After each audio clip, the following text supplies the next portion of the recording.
안녕하세요. 8년간의 결혼 생활을 아이 하나 데리고 이혼한 30대 후반 주부이자 엄마 인사드립니다. 이혼한 지 2년째 접어들고 있고 사는 곳은 서울입니다. 원래 전업주부로 아이만 키우고 있어서 이혼 후 막막하기도 했었는데요. 지금은 예전부터 하고 싶었던 작은 공방을 운영하고 있어요. 정말 감사하게도 시간적인 여유도 누리고 있고 이혼의 아픔 같은 건 생각도 안 날 정도로 잘 살고 있습니다. 대학 교수로 재직 중인 남동생은 아직 미혼이라 저한테 도움을 많이 주고 있어요. 요즘은 결혼해서 아니다 싶으면 아이 갖기 전에도 금방 갈라선다죠? 바로 혼인신고 안 하고 사는 경우도 많다고 하고요. 물론 가장 좋은 건 결혼하기 전에 인연이 아니다 싶으면 정리하는 게 가장 좋은 거겠지만요. 저는 친정아빠가 결혼하기 전날까지도 반대하는 결혼을 한 사람이라 일단 구독자분들께 미련하다는 타박들을 각오를 하고 사연을 보냅니다. 저는 지금은 친정 부모님이 다 돌아가시고 친정 식구라고는 남동생과 고모만 있어요. 어릴 적 엄마가 일찍 돌아가셔서 줄곧 고모와 아빠, 남동생과 함께 살았고 고모가 거의 집안일을 다 해주셨기에 저는 직장과 공부에 매진할 수 있었습니다. 나이 차서 결혼할 때도 고모와 전부 상의하고 결정했어요. 일단 왜 친정아빠가 결혼을 반대하셨는지 말씀드려야 할 것 같습니다. 딸인 저를 남동생과 달리 애지중지 금이야오기야 기르시면서도 엄하셨던 아빠는 제가 결혼하겠다고 말씀드렸더니 만나는 남자를 집에 데려오라고 하셨는데요. 결혼할 사람을 만나고 나서는 며칠 매일 술을 드실 정도로 상심을 많이 하셨습니다. 고모는 다 큰 딸이 알아서 해야 한다 하는 입장이셨지만 아빠는 제가 좋아하는 사람이라 해도 결혼은 못 시킨다는 입장이셨습니다. 그 당시 제 나이가 28이었고 남편은 35으로 둘 다 적지 않은 나이였습니다. 남편은 자동차 부품 만드는 중소기업 회사 협력제 현장직으로 일하면서 월급은 대충 300만 원 안팎으로 받는다고 했고요. 아빠가 그 사람 만나기 전에 호구조사를 하시길래 저는 아는 대로 다 말씀드렸습니다. 시집간 누나 둘이고 본가는 목포이고 그 사람 아버지는 목수일 하신다고요. 일단 그 정도만 들으셨는데도 아빠는 그리 마음에 들어하는 얼굴은 아니셨습니다.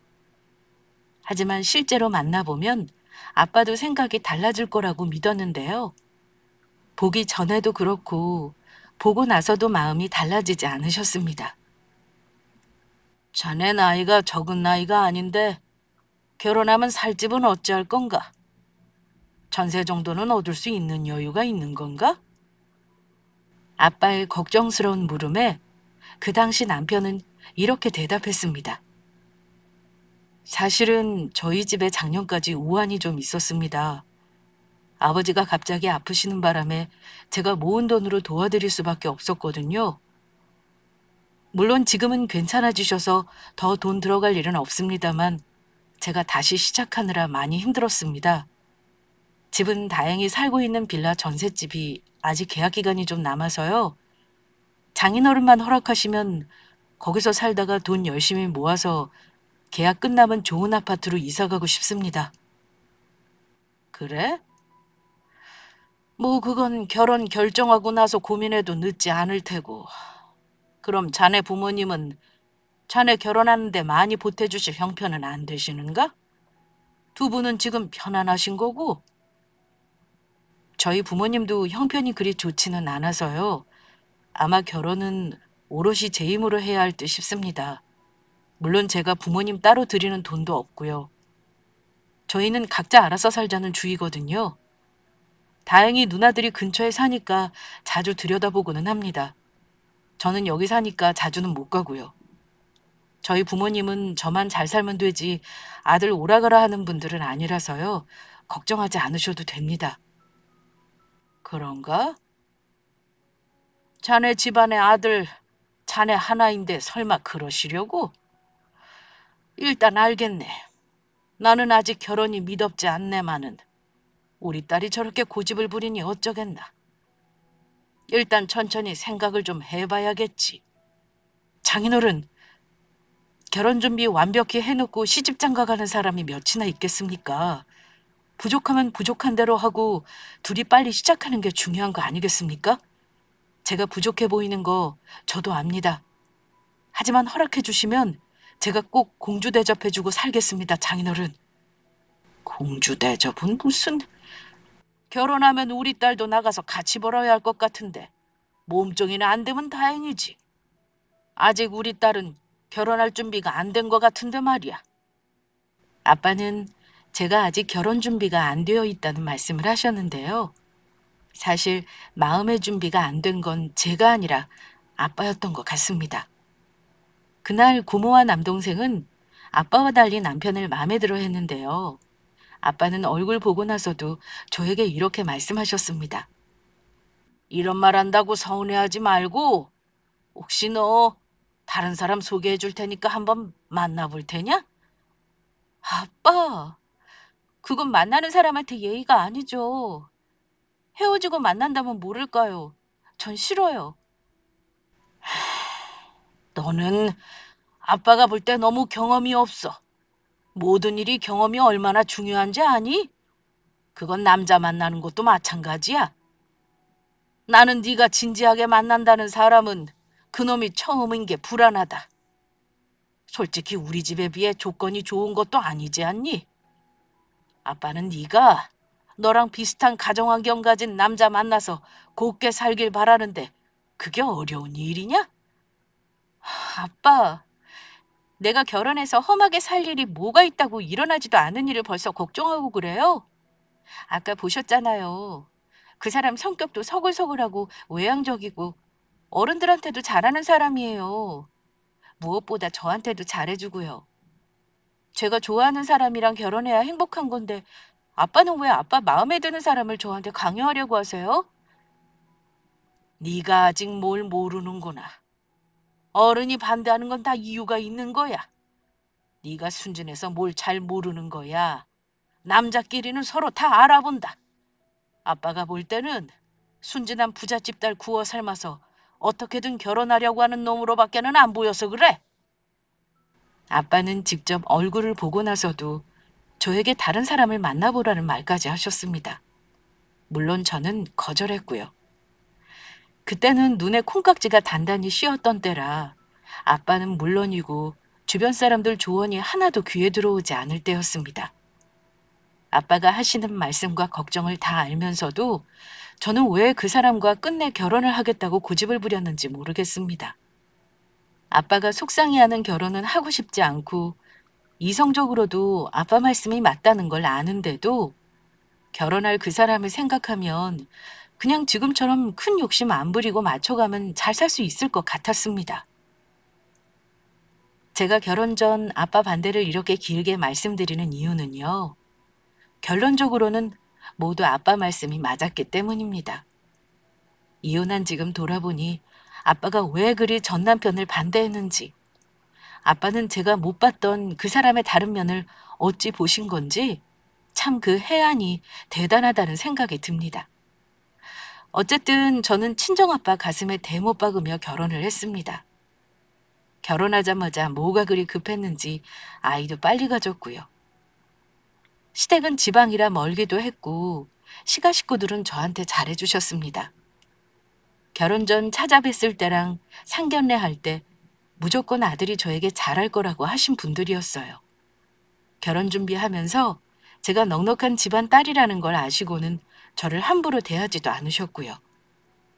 자기들은 아무 신경 쓸 필요 없다면서 둘만 잘 살라고 몇 번을 말씀하시길래 저는 시부모님은 잘 만났구나 하고 내심 생각하고 있었는데요. 결혼하고 나서야 내가 정말 속은 거라는 걸 알았습니다. 일단 시댁이 지방이라 자주 안 가도 된다는 거요? 맞습니다. 시댁이 멀면 자주는 못 가요. 그런데 반대로 시부모님과 시누이가 신혼 초반에 한 달에 한두 번씩 번갈아 가며 올라오셨다는 게 문제였죠. 부모님은 큰 병원에 가고 싶다는 핑계로, 시누이들은 서울 사는 친구들을 만나고 싶다는 둥 호캉스를 하고 싶다는 둥 저희 집을 마치 숙소처럼 이용하셨습니다. 아이 낳기 전이야 저 혼자니 싫어도 꾹 참았습니다만 아이 낳고 나서는 정말 죽을 맛이더라고요. 제가 힘들다고 말하면 남편은 절대 제 편을 들어주는 법이 없었습니다. 아니 제가 왜 힘든지를 이해 자체를 못했어요. 우리 엄마가 오시면 너 반찬도 해주시고 누나들도 애 봐주려고 하는 건데 뭐가 힘들어. 원래 하던 밥 조금만 더 하면 되는 거잖아. 그것도 가끔이어야지. 한 달이 멀다 하고 돌아가면서 올라오시면 그때마다 내가 모시고 다니면서 돈 쓰고 밥 사고 다 하는 건 몰라? 길 모르신다고 내가 운전까지 다 해야 하는 거 나도 힘들어. 그 돈이 얼마나 된다 그래. 하여튼 돈 있는 사람들이 더하다는 말이 맞아. 당신 우리 어머니랑 누나한테 쓰는 돈이 아깝냐? 돈 아까워서 힘들다는 게 아니잖아. 당신은 당최 내 입장을 이해 안 하려고 하는구나. 어머니가 올라오시면 나한테 뭐라 그러는지 알기나 해? 제가 아무리 말해도 소용없었습니다. 남편은 자기 엄마와 누나들이 저를 어떤 식으로 대하는지 모르고 제가 시댁 식구를 무시하고 싫어한다며 자존심 상해했습니다. 신혼 때부터 살던 집은 남편이 원래 총각 때부터 살던 오래된 빌라였는데 방이 겨우 2개뿐입니다. 화장실은 하나이고요. 그러니 당연히 식구들이 오면 불편하죠. 시어머니는 당신도 우리 집이 불편하셨는지 올라오실 때마다 이사는 언제 가냐는 말을 하셨습니다. 애 더 크기 전에 이사해야 하는 거 아니냐? 이 집은 아들이 혼자 살 때나 편한 거지 애 낳고 기르려면 좁아서 안 돼. 올라올 때마다 느끼는 거지만 나도 불편하구나. 근데 내가 듣기로는 네 친정아버지가 서울에 집도 있으시다며? 한두 채가 아니라 그러던데 그중에 하나 더 살게 안 해주신다니? 니들 결혼할 때 내가 해주는 게 없어서 뭐라 못했지만은 이제는 상황이 달라졌잖아. 니들 이렇게 힘들게 사는데 친정아빠가 도와주신다고 안 해? 어머니, 저 아빠한테 도와달라는 말 못해요. 저희 힘으로 살겠다고 했는데 최대한 노력해야죠. 얘는? 너 그러다가 네 남동생한테 다 뺏긴다. 다른 건 몰라도 집은 하나 네 앞으로 해주실 만한 거잖아. 기왕 도와주신다고 하면 제일 비싼 서울집으로 해달라고 미리미리 말씀드려 놓는 게 어떠니? 어머니, 우리 아빠 집이랑 재산 있는 거에 왜 그리 관심이 많으세요? 얘기한 적도 없는데 어찌 아신 거고요. 혹시 지호 아빠가 말한 거예요?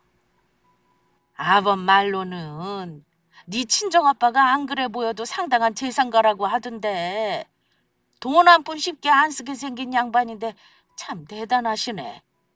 너는 좋겠다. 친정아버지처럼 비빌 언덕이 있어서 말이야. 우리 아들한테 나는 그런 걸 못 해줬는데 처가라도 잘 산다니까 내가 너무 기분 좋지 뭐니. 시어머니는 대놓고 우리 집 재산을 탐내는 듯한 말들을 물어보셨고 심지어 원래 결혼 생활은 친정 도움 받으면서 하는 거라는 망언도 서슴지 않고 하셨습니다. 아마 어머니는 남편으로부터 친정아빠에 대한 정보를 꽤나 많이 들으셨던 것 같습니다. 시어머니는 결혼 전에 예단도 간소하게 하자던 분이었는데요. 결혼 준비하며 함 채워줄 돈이 없으니 예단을 생략하자고 하셨지만 우리 고모는 여자가 아무것도 안 해가면 책 잡힌다더라며 간소하게 현금 예단이라도 해야 한다며 1,000만 원 보내라고 하신 적이 있습니다. 그런데 결혼 전에는 그러셨던 분이 결혼하고 나서는 저에게 뭐라고 하셨냐면요. 현금 예단만 해오는 신부가 제일 무식한 거라는 말을 하신 적이 있습니다. 그때 그 말 듣고 충격받아서 친정아빠랑 고모에게는 말도 못했었어요. 어머니는 결혼 전 사람 좋은 척 하더니만 점점 저에게 본색을 드러내셨습니다. 저는 남편에게 대놓고 아빠 재산이 뭐뭐 있다고 구체적으로 얘기한 적은 없었는데요. 결혼해서 살다 보니까 이 인간이 귀신같이 알아내더라고요. 아빠 사는 집, 아빠 소유 토지랑 상가도 등기부 열람을 전부 한 것 같았습니다. 친정 갔을 때 재산세 고지서를 한번 본 적이 있었는데 세금 내는 금액을 보더니 남편이 입이 떡 벌어지더라고요. 남편은 결혼 전 아빠가 반대한 것 때문에 아빠랑 그리 살가운 사이는 아니었는데 그때부터 아빠 비위를 맞추면서 살살 정보를 캐내려고 했던 것 같습니다. 아무 생각 없이 남동생이 남편 묻는 말에 곧이곧대로 대답해 준 적도 있고요. 대충 아빠 재산을 파악하고 나서부터는 종종 저에게 황당한 말을 한 적이 있었습니다. 여보, 장인어른이 만약에 재산을 처분하신다면 살아계실 때 증여받는 게 나아? 아님 돌아가시고 상속받는 게 나아? 내가 알기로는 증여받는 게 세금 절약하는 길이라던데? 당신은 어떻게 생각해? 지금 장인어른 재산세 금액 상당하시던데 그거 우리가 나눠내는 셈 치고 조금 미리 증여해달라고 그러면 안 될까? 무슨 말 같지도 않은 소리야. 아빠 재산은 아빠가 마음대로 하는 건데 내가 왜 미리 달라 얘기를 해. 그런 생각 당신 고쳐먹어? 설마 우리 아빠 재산 노리고 있는 건 아니지? 우리 아빠 재산을 내가 받을 거라는 생각 자체를 하지 마. 그냥 우리 앞길은 우리가 개척해야 한다고 생각하라고. 떡 줄 사람은 생각도 안 하는데 김칫국부터 마시지 말라는 거야.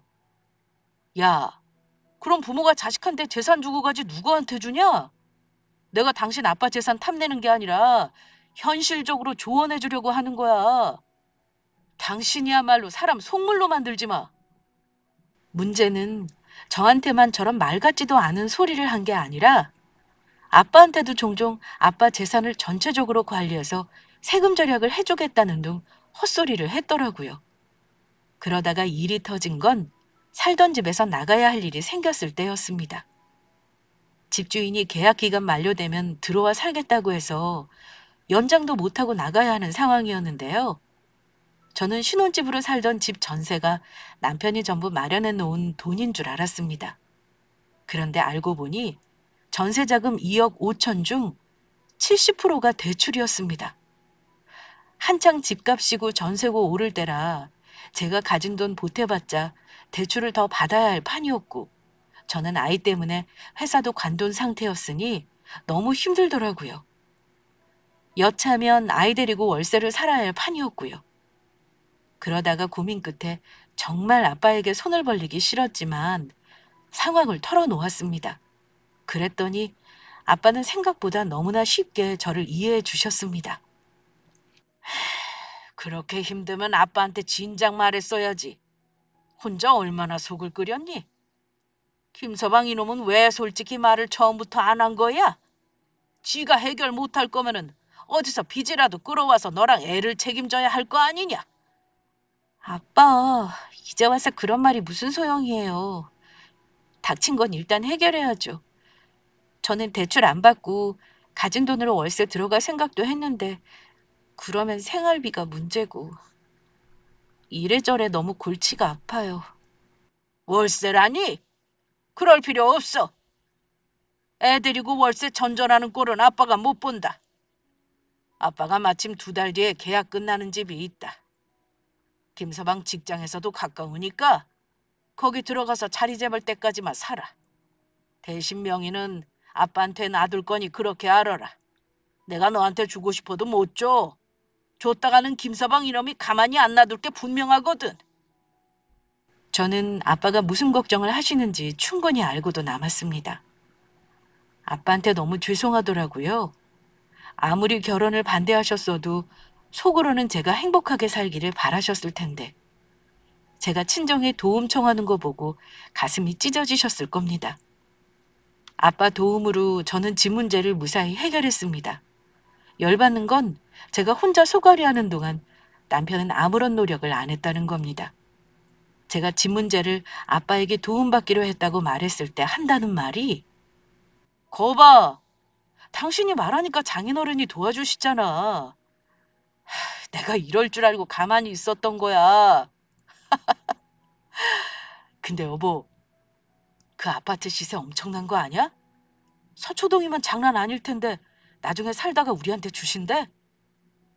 더 오르기 전에 차라리 주셨으면 좋겠다. 그렇지. 김칫국 마시지 마. 아빠가 우리 자리 잡을 때까지만 살라고 하셨어. 제발 부탁인데 당신 우리 아빠 재산 공짜로 얻을 생각 말고 나랑 우리 아기 먹여 살릴 생각을 좀 해. 살다 보면 다 주게 되어 있다. 두고 봐. 내 말대로 되는지 안 되는지. 대놓고 욕심 부리는 남편 보면서 속물 같은 모습에 정이 떨어지더라고요. 이사하고 그 집 살면서 남편은 부동산 주인하고 친하게 지내며 마치 자기가 주인인 양 행세했습니다. 집값이 오르면 그렇게 좋아하더라고요. 그러면서 참 꾸준하게도 저를 조르더라고요. 애 초등학교 가기 전에 명의 이전 해달라고 친정아빠에게 부탁하라면서 말입니다. 심지어 시어머니도 이사한 후 오셔서는 남편과 똑같은 말로 저를 괴롭혔습니다. 물론 저는 매번 들은 척도 안 했습니다. 아빠 집에서 사는 동안 내내 시달렸던 게 명의 이전 해달라는 거였는데 나중에 남편은 더 황당한 요구까지 했습니다. 남편 직업이 비전 없다는 건 친정아빠가 결혼 전부터 말했던 건데요. 아니나 다를까. 남편은 갑자기 회사를 그만두고 사업을 하겠다고 고집을 부리며 사업자금 해달라는 말로 저를 괴롭혔습니다. 저더러 아빠한테 부탁하라는 압박이었죠. 씨알도 안 먹히니 남편 놈은 저와 친정에 갔을 때 아빠에게 대놓고 말했습니다. 장인어른, 저 집 담보로 대출 좀 받아주시면 안 되겠습니까? 제가 준비하고 있는 사업이 있는데요. 자금이 필요해서요. 퇴직금 다 때려 넣어도 한 2억 정도는 더 필요한데 다른 데서 빌리느니 집 담보 대출 받아서 제가 갚는 게 나을 것 같아서요. 뭐? 김서방, 자네 그 집이 내 집인 건 알고 하는 말인가? 무슨 맡겨놓은 돈 찾듯이 대출을 해달라는 거야? 절대 안 되네. 저희한테 집 명의를 안 해주시니까 이렇게 부탁하는 거죠. 그냥 우리 가지라고 이 집 주셨으면 제가 이런 부탁도 안 할 거 아닙니까? 그럼 장인어른 돈으로 좀 빌려주십시오.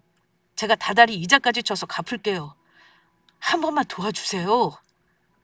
내가 이럴 줄 알았지. 집 명의 해줬으면 자네는 당장 대출 뽑아 먹었을 사람이야. 이럴 거 알고 안 해준 거네. 그리고 절대 자네한테 그런 큰 돈은 못 줘. 돌려받지도 못할 돈을 내가 왜 주겠나? 장인어른, 정말 너무하십니다. 다른 집들은 돈 있으면 딸 잘 살라고 펑펑 다 퍼주는데 대체 왜 장인어른은 다 틀어지고 자식들한테 한 푼을 안 주시는 건데요? 김서방, 자네 때문이지. 돈 우습게 알고 이렇게 와서 달라는 놈이 안 봐도 뻔한 거 아닌가? 내 딸이 애 낳고 살아주는 것 때문에 그나마 집에 살게 해줬다는 것만 알아두게. 나한테서 돈 가져갈 생각은 앞으로도 안 하는 게 좋을 걸세. 그날 남편과 친정아빠는 한참을 실랑이 했습니다. 하지만 돈 가진 사람이 승자인 거 아시죠? 결국 남편은 아빠에게서 한 푼도 도움을 받지 못했습니다. 집에 와서 남편은 아빠 욕을 엄청 했습니다. 구두쇠, 짠돌이, 입에 담을 수 없는 욕까지요. 당연히 저랑은 부부싸움을 심하게 했고요. 그 사건 이후로 남편과 아빠는 사이가 완전히 틀어지고 말았습니다. 명절이며 아빠 생신이며 가지도 않았고 몇 년을 그렇게 모른 척하고 지내더라고요. 저는 그때 이혼 생각을 무척 많이 했습니다. 아이가 어린 것이 마음에 걸린 나머지 매번 싸우면서 이혼하자고 하다가도 주저앉고 또 주저앉고 몇 번을 그랬는지 모릅니다. 남편은 회사를 몇 번이고 그만두겠다 했고 그 문제로 부부 사이도 좋지 않았습니다. 아빠 역시 사위랑 틀어지고 나서 크게 상심하셨고 제 걱정을 많이 하셨어요. 70 넘은 나이에 은퇴도 못하시고 사업을 하셨는데 한두 해 사이에 건강이 굉장히 안 좋아지시기까지 했습니다. 그러다가 집에 갑작스레 우환이 생기고 말았습니다. 아이가 5살 때 친정아빠가 갑자기 담담 진단을 받으신 겁니다. 저랑 동생은 아빠 암 치료받는 거에 집중하기로 하고 돌아가면서 아빠를 돌보기로 했습니다. 저는 암이 수술하면 그래도 가망성이 있는 병인 줄 알았는데요. 담도암은 예후가 좋지 않은 암이라고 하더라고요. 치료 의지를 보이셨지만 진단받고 항암하시면서 급속도로 상태가 안 좋아지셨습니다. 저는 아직도 아빠 아프실 때 얘기를 잘 못해요. 그때를 떠올리면 너무 가슴이 아파서요. 아빠가 아프신데도 남편은 형식적으로 병원 방문만 몇 번 했을 뿐 제가 힘들어하는 거 한 번도 도와준 적이 없었습니다. 아니, 오히려 아빠가 빨리 죽기를 바라는 걸로 보였습니다. 아빠는 아프신 와중에도 장가 못 간 남동생보다는 제 걱정을 많이 하셨습니다. 나 아픈 거보다 너 잘 사는 거 못 본 게 아빠가 너무 마음이 아파. 나는 김서방을 믿지를 못하겠다. 나 죽으면 너 더 우습게 보고 마음대로 하려들 거 뻔히 보이는데 도저히 눈을 편히 감을 수가 없을 것 같아서 그래. 아빠, 지금은 내 걱정할 때가 아니에요. 일단 아빠 건강부터 되찾고 봐야지. 그런 걱정은 나은 다음에 실컷 해도 늦지 않아요. 나는 절대 그놈이 너 휘두르는 꼴 못 보겠다. 혹시 내 재산이 한 푼이라도 네 손에 돈 들어가면 분명 그놈이 다 걷어낼 게 뻔해. 그건 너도 알지? 너 힘들게 사는 게 마음 아파서 아빠가 재산을 주고 싶어도 김서방 그놈 때문에 못 주겠다는 거다. 네가 서운해도 어쩔 수가 없어. 아빠는 병이 깊어지면서 주변 정리를 시작하셨는데요. 유언장도 수정하고 재산을 차근히 처분하기 시작하셨습니다. 아빠가 재산 정리하시는 건 귀신같이 알고 남편은 관심을 기울이기 시작했는데요. 병원에 몇 번 오지도 않던 인간이 한 번은 아빠를 찾아와서 저랑 동생이 있는데도 대놓고 이런 말을 하더라고요.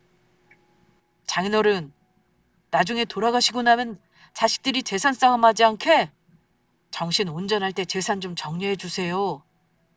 제 이름으로 달라는 게 아니고요. 어차피 이 사람한테 나눠주실 거 아닙니까? 처남도 그렇게 생각하지. 장인어른 살아계실 때 물려받는 게 여러모로 세금 문제도 이득이더라. 저와 남동생은 경악스러웠습니다. 아니, 아빠가 돌아가시지도 않았는데 살아있을 때 재산을 나눠달라니요. 동생은 저 결혼하고 나서 매영에게 처음 화를 냈습니다. 매영, 말이 너무 심하시네요. 아버지가 상태 안 좋으신 것도 힘든데 지금 죽으라고 고사 지내십니까? 잘 찾아오지도 않다가 와서 무슨 재산 얘기를 하세요? 그건 우리 아버지가 하실 일이니까 참견 마세요. 누나 대체 매영하고 대화는 하고 사는 거야? 왜 내가 이런 꼴을 봐야 해? 저는 그때 사람을 죽이고 싶은 기분이라는 게 뭔지 처음 느껴봤습니다. 아빠는 남편 말을 가만히 듣고 계시더니 자네가 신경 쓸 거 없네. 안 그래도 유언장 다시 작성했어. 나는 내 재산 딸한테는 하나도 안 나눠줄 거니 그런 줄이나 알아. 자네 이러는 거 보고 내가 줄 것 같나? 꿈 깨라 이 말이네. 나는 딸한테 재산 주면 자네가 다 빼앗을 거 알아. 뻔히 알면서 내가 딸한테 주겠나? 나는 아들한테 다 주고 갈 거니까 그렇게 알아. 이렇게 말씀하셨습니다. 동생은 알고 있었는지 별로 놀라지 않았지만 남편은 눈이 휘둥그레지면서 따지고 들었습니다. 이런 법이 어딨냐는 둥, 엄연히 딸 자식에게도 권리가 있다는 둥 하면서요. 하지만 유언이라는 건 전적으로 작성하는 사람의 유지를 따라야 한다는 거 아시죠? 솔직히 말하면 저도 살짝 아빠 말에 서운한 거 있긴 했습니다. 하지만 아빠 하시는 말이 다 맞다고 생각했습니다. 남편 놈이 아픈 아빠에게 찾아와서 재산 내놓으라고 따지는 거 보니 아빠가 저에게 준다고 해도 받아야겠다 싶었네요. 아빠는 그 후로 1년을 조금 넘게 투병하시다가 돌아가셨습니다. 저와 동생 그리고 하나뿐인 고모는 슬픔 속에서 아빠 장례를 치렀고 저는 내내 정신을 못 차릴 정도로 많이 울었습니다. 그런데 장례식에 시댁 가족들이 왔을 때 저는 소름 끼치는 장면을 보고 말았습니다. 조문을 마친 시가 식구들이 한 테이블에 모여 있었는데요. 제가 다른 손님들 맞이하느라 바쁘다가 잠깐 쳐다보니 남편이 웃고 있는 겁니다. 저는 울고 있는데 남편은 웃고 있었어요. 게다가 무슨 말이 오고 갔는지 모르지만 그 식구들이 술잔을 맞부딪히더라고요. 그것도 다 같이 말입니다. 저는 상갓집에서 건배하는 건 예의가 아니라고 배웠는데 그런 꼴을 보고야 말았습니다. 저도 그렇지만 남동생과 고모도 그 광경을 보며 굉장히 불쾌했습니다. 그런데 아빠 돌아가시고 나서 사후 정리하면서 뜻밖의 사실을 알게 되었습니다. 아빠 유언장 공중해 주신 변호사를 만나 상속 문제를 정리하기로 했는데요. 변호사가 하는 말이 아버님이 동생분하고 고모님께만 재산을 남기셨습니다. 따님께서는 받아갈 유산이 없네요. 저도 의아했습니다만 아버님이 강력히 원하신 거고 미리 다 준비를 해놓으신 거라 방법이 없습니다. 자제분들은 아버님 유지를 그대로 따르실 거죠? 아빠는 정말로 저에게 재산을 남기지 않으셨더라고요. 알고 있긴 했는데 정말 한 푼도 남기지 않으신 거 보고 기분이 좀 묘하긴 했습니다. 살짝 의기소침해 있었는데 남동생은 자발적으로 저에게 상속받은 유산을 나누겠다고 하더라고요. 하지만 제가 마다했습니다. 그 상황에서 동생이 유산을 나눠준다 해도 분명 아빠가 생전했던 말대로 남편이 가만히 놔두지 않을 게 뻔했으니까요. 아빠 재산 문제 정리하면서 남편에게 말했습니다. 받을 재산 없으니 기대하지 말라고요. 그런데 그날 저는 남편과 심하게 다투다가 그 인간이 밀치는 바람에 뒤로 넘어지기까지 했습니다. 남편은 내가 재산을 가져오면 분명 어떻게든 해볼 생각이었는지 미친놈처럼 길길이 날뛰며 소리를 지르더군요. 자기 목도 못 챙기는 멍청한 년이 당신이야. 알아? 우리 애랑 우리 가족 생각하면 끝까지 받아냈어야지. 자기 받을 걸 포기하냐? 소송이라도 해야 할 거 아니야? 그 돈이 네 돈이니? 내가 포기하겠다는데 왜 당신이 난리인데? 야, 됐고 그냥 우리 관두자. 나는 더 이상 시간 낭비 못해. 그냥 이혼해. 너는 너대로 나는 나대로 살자 이거야. 이게 당신 진심이니? 나는 당신이 못되게 굴어도 우리 애 때문에 참고 이날 이때까지 살았어. 내가 재산 못 물려받으니까 이혼하자 이거야? 당신은 책임감이라고는 눈꼽만큼도 없고 남의 떡 빼앗으려는 욕심만 많은 사람이야. 한마디로 도둑놈 심보만 가득한 사람이라고. 나는 당신 가진 거 없어도 나 좋다는 거 하나 보고 결혼한 건데 어쩜 이렇게 사람을 배신해? 결혼할 사람 돈 버는 건 당연한 거 아니야? 내가 속물 아니라고? 장인어른은 겉으로만 너 챙겨주는 척했지 결국은 아들한테 다 주실 생각이었네. 당신 가족한테도 버림받아서 거지꼴 된 너를 내가 같이 살아야 하냐?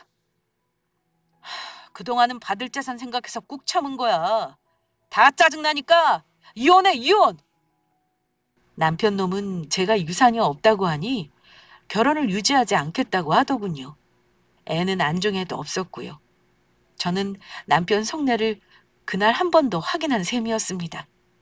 그래서 바로 제가 이혼 서류 준비해서 협의 이혼 서류에 도장을 찍었네요. 양육비란 재산 협의도 쉬웠습니다.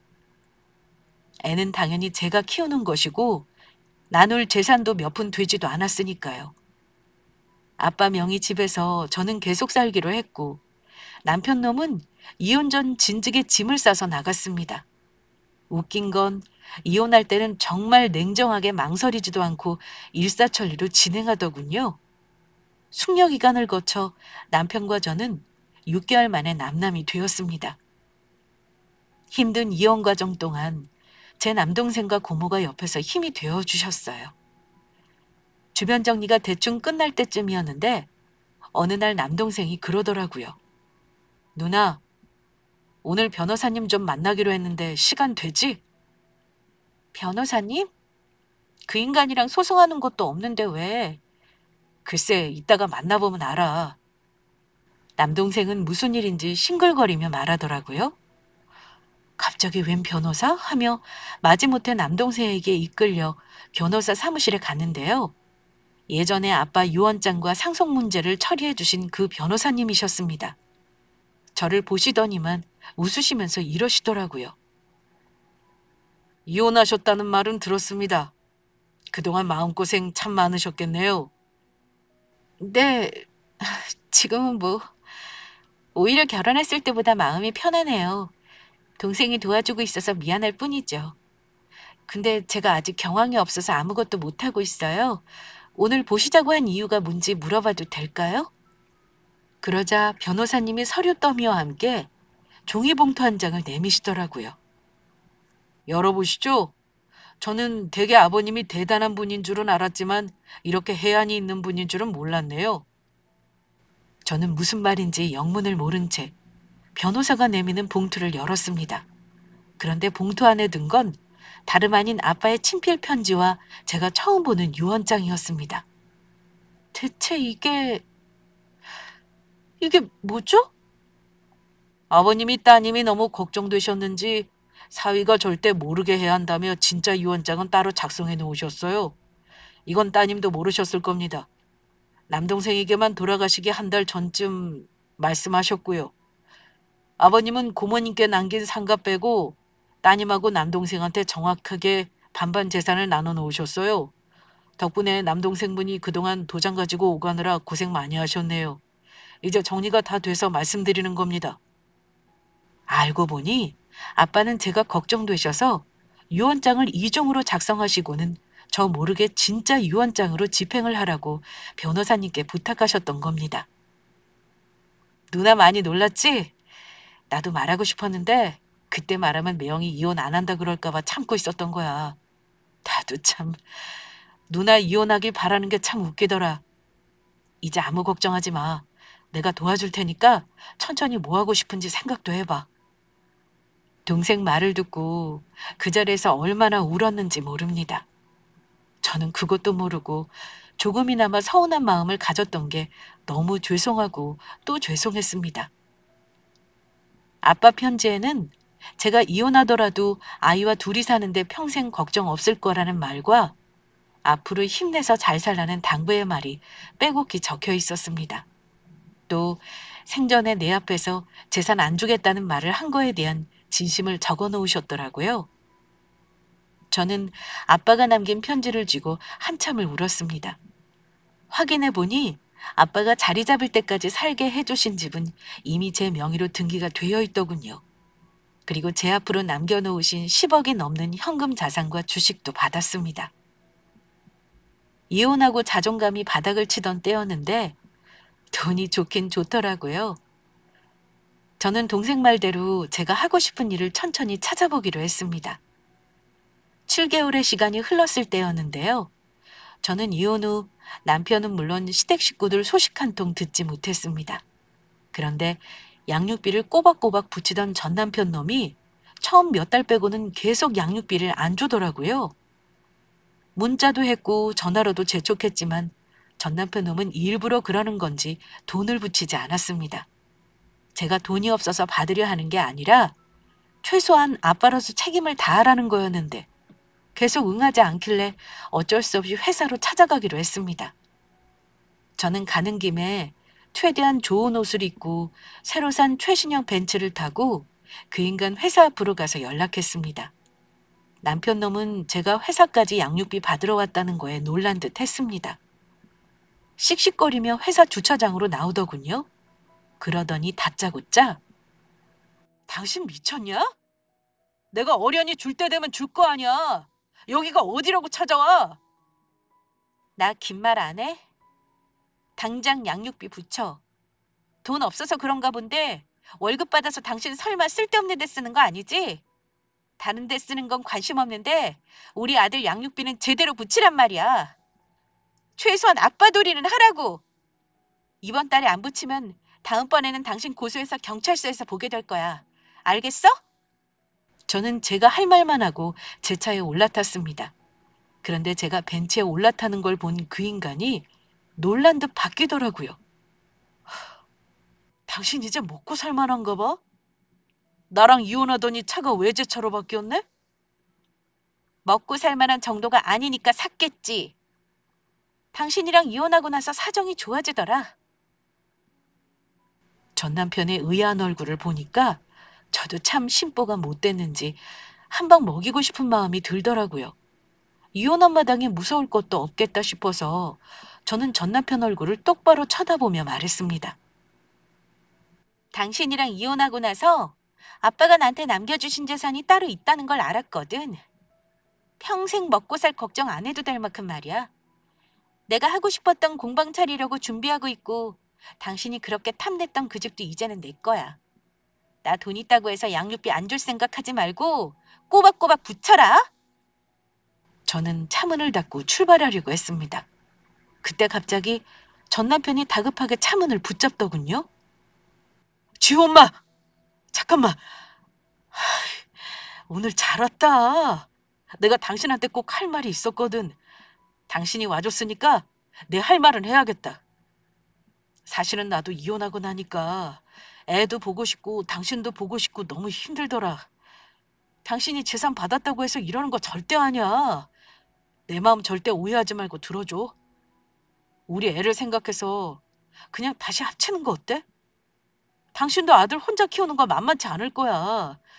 온 김에 내 말 다시 한번 생각해주라. 응? 어쩜 이리 태세전환이 빠를 수가 있는지. 전 남편은 제 처지가 바뀐 걸 알고는 바로 저를 붙잡고 다시 시작하자는 말을 하는 겁니다. 하지만 생각은커녕 솔직히 그 인간 얼굴 다시는 보고 싶지도 않았습니다. 무슨 개소리니? 내 대답은 말 안 해도 알지? 내가 미쳤다고 지금 와서 당신이랑 합쳐? 혼자 사니까 이렇게나 속이 편한데 말이야? 당신이랑 살면서 재산 달라는 말에 들들 볶일 일 있니? 미안한데 당신은 이제 다른 돈 많은 여자 잘 찾아봐. 내가 양육비 때문에 연락할 일 없게 해줘. 그럼 난 간다? 여보! 지호 엄마! 잠깐만 기다려. 우리 이러지 말고 다음에 회사 밖에서 약속 잡고 한 번 더 만나자. 어? 오늘 이후로 당신 만나는 일은 아무래도 경찰서일 것 같네. 나한테 연락하지 말고 돈이나 붙여. 저는 망연자실한 표정의 그 인간을 뒤로하고 멋지게 운전해서 집으로 돌아왔습니다. 아빠 재산 받았냐는 건 말 안 해도 되는 거지만 그 인간이 저를, 아니 제 재산을 아까워하는 거 보니 솔직히 너무 통쾌했습니다. 저는 그 후 한동안 전 남편의 전화와 문자에 시달렸습니다. 계속 재결합 운운하며 구구절절하게 문자를 보냈고요. 계속 무시하다가 한 번은 남동생의 전화를 받아서 난리를 한번 친 적도 있었습니다. 집 앞에 나타나면 경찰에 신고할 생각까지 했는데 남동생이 놓은 으름장에 겁을 먹었는지 다행히 그 뒤로 지금까지 아이를 핑계로 재결합하자는 연락은 없네요. 자기가 차지하려고 했던 친정아빠 돈을 가질 수 없다는 거 알고 자식이고 마누라고 다 팽개치고 이혼하자고 한 못된 인간과 잠시 살았던 제 자신이 멍청하고 불쌍하고 그러네요. 지금은 아이 잘 키우며 살 생각만 하려고 합니다. 돌아가신 친정아빠 말 안 듣고 결혼한 거 솔직히 후회합니다. 하지만 제가 선택한 삶이었으니 누굴 원망하겠어요? 다 제 잘못이죠. 그래도 아빠 덕에 경제적인 어려움 없이 사는 걸 다행이라고 생각합니다. 저는 앞으로 하늘에서 보고 계신 아빠가 속상하지 않게 열심히 살겠습니다. 저의 이혼 사연은 여기까지 하겠습니다. 긴 사연 끝까지 들어주셔서 감사합니다.